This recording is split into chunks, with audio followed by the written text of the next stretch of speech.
Ladies and gentlemen, I present to you the BMW R nineT. A bike that is so popular that if you were to put a deposit on one today, you'd have to wait 1 year to get it.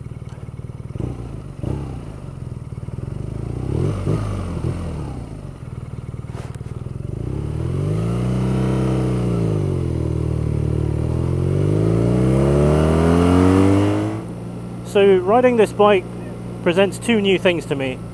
I've never ridden a Boxer Twin before, and I've never ridden a bike with shaft drive either.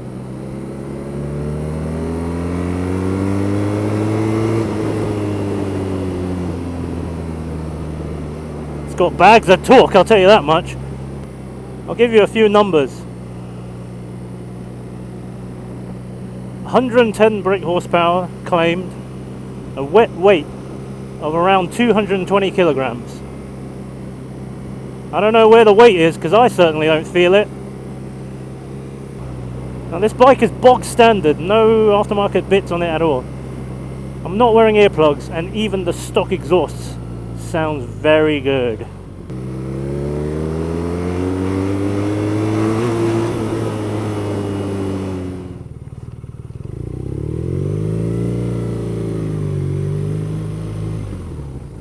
This bike also has a very far out clutch pull,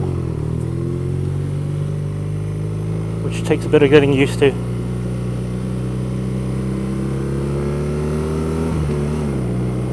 Yeah, see, my shifting's very sloppy right now.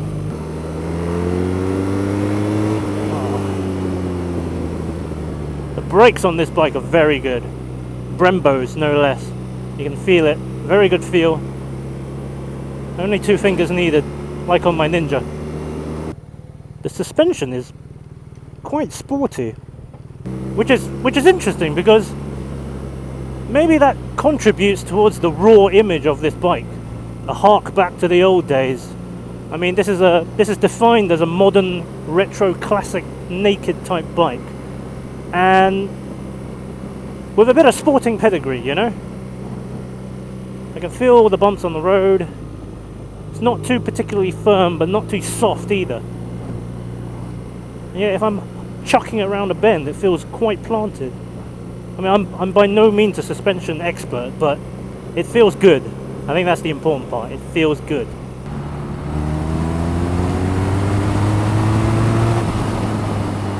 Yep, it's a very fast bike. Tell you one thing I didn't quite expect is that this bike has bags of character. I'll give you that much. Whether it's the styling or the Boxer Twin.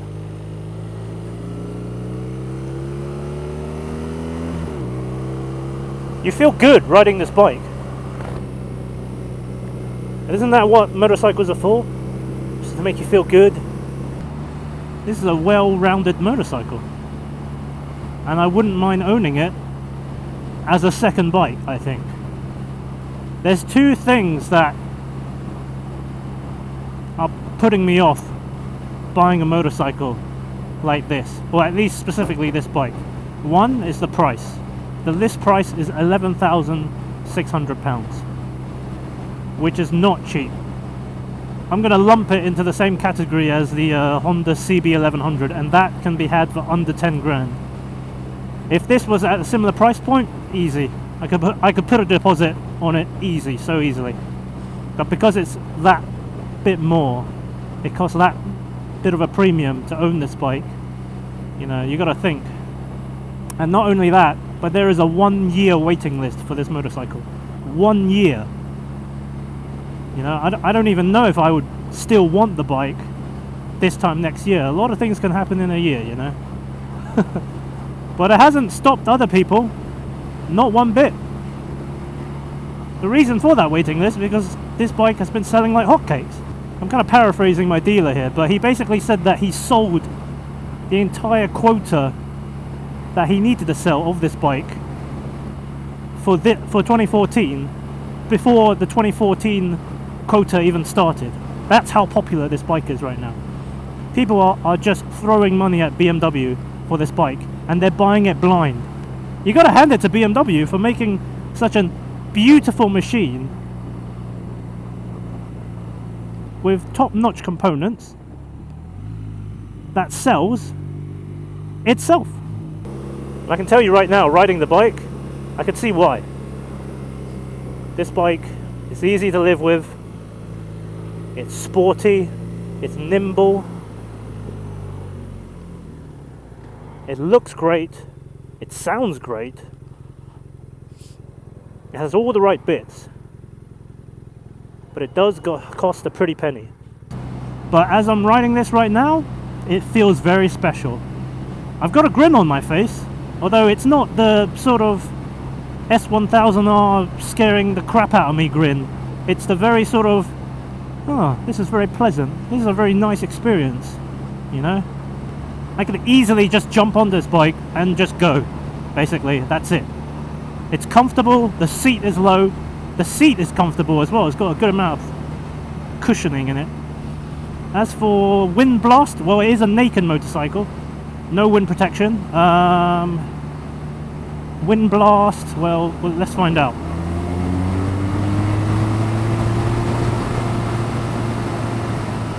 It's not bad. It's actually not that bad. Maybe because I'm smaller in stature. If you're a taller, maybe it'd be a bit worse. But it's okay, actually. Let's see if we can really hurl it around a bend, shall we?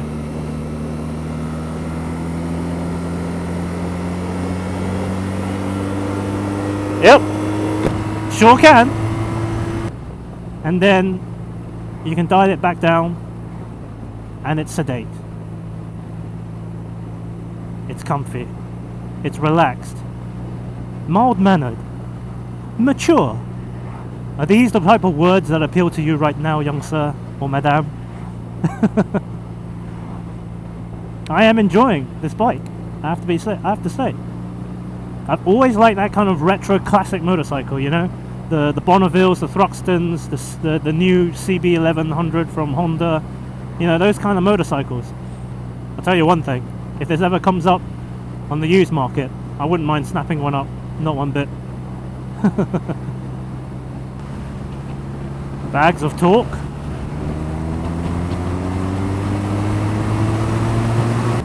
Make no mistake, this is a fast motorcycle. The throttle is okay. If you're careless with it, it will snap back a bit. It will be a little snatchy. But if you have a measured right wrist, it's quite manageable. I've got to say, as a personal preference, I prefer digital speedos, but you know, an analog speedo kind of fits in line with the nature of this bike, being the modern classic that it is. It's something you can get easily used to, but you know, personally I do prefer having a nice sort of big digital speedo. I can't really convey this to you quite well, but as I'm sitting on this and just hearing or feeling the engine just kind of rocking, it's a very special feeling. I don't know how to describe it, but I can't say I've ever had this feeling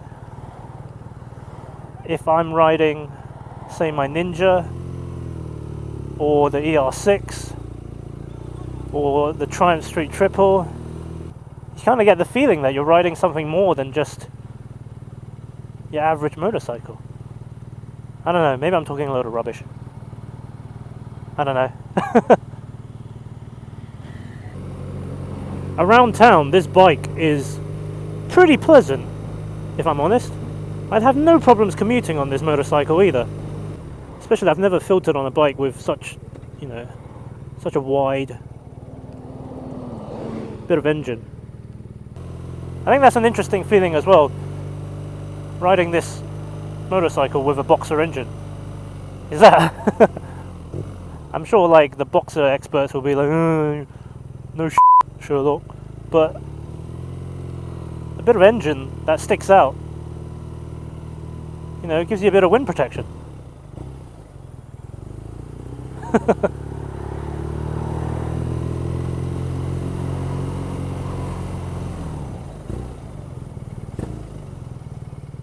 can't resist blipping it. It just sounds really nice. Maybe this is the byproduct of riding an inline 4 bike for so long. And then suddenly hopping onto a twin, any kind of twin, it's just like, it feels nice. You take a look at the dash, or the controls. It's pretty bare bones. I presume this is a cutout for other motorcycles where they can have like heated grips and stuff. None of the sort here. All you get is a little info button, hazards, horn, indicator, which self-cancels, which is a nice BMW feature. And that's it, really. That is it. The mirrors are a bit cheap, if I'm honest. They're the standard usual plastic fare. And honestly, if I'm paying nearly 12 grand for this bike, you know, with extras, I'd want some nicer looking mirrors than these. Like some kind of like, I don't know, brushed aluminium bar ends or something like that. Seems almost like an oversight, but I suppose it just comes free from the BMW parts bin, so.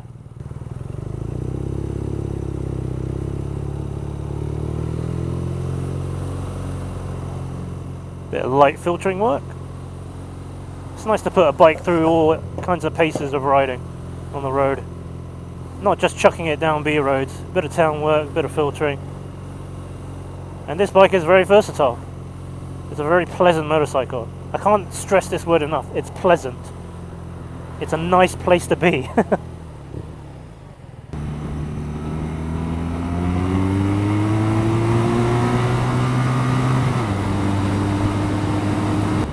Like I said, sedate when you need it, and quite the beast when you twist that throttle. And strong brakes to back it up. I'll be honest, when I first jumped on this bike, it felt kind of underwhelming, a bit bland. But as I've spent more time on it, I can really see the appeal now. I suppose it comes down to this. Would I buy this machine? Yes, but with a slight clause. I don't want to wait 1 year for it, and I wouldn't want to pay nearly 12 grand for one. I think those are my two sort of clauses for this bike. It's a really, really nice machine, and I applaud BMW for putting together such a fine looking, fine riding machine.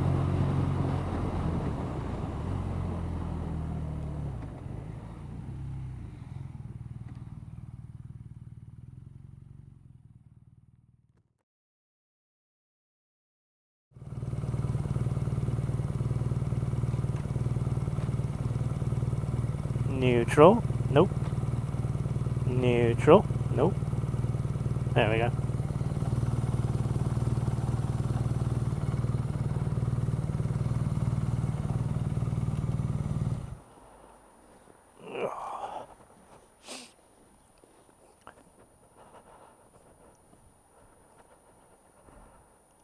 BMW R nineT. Thank you to SBW Motorrad for letting me have a go. It's a very exquisite machine.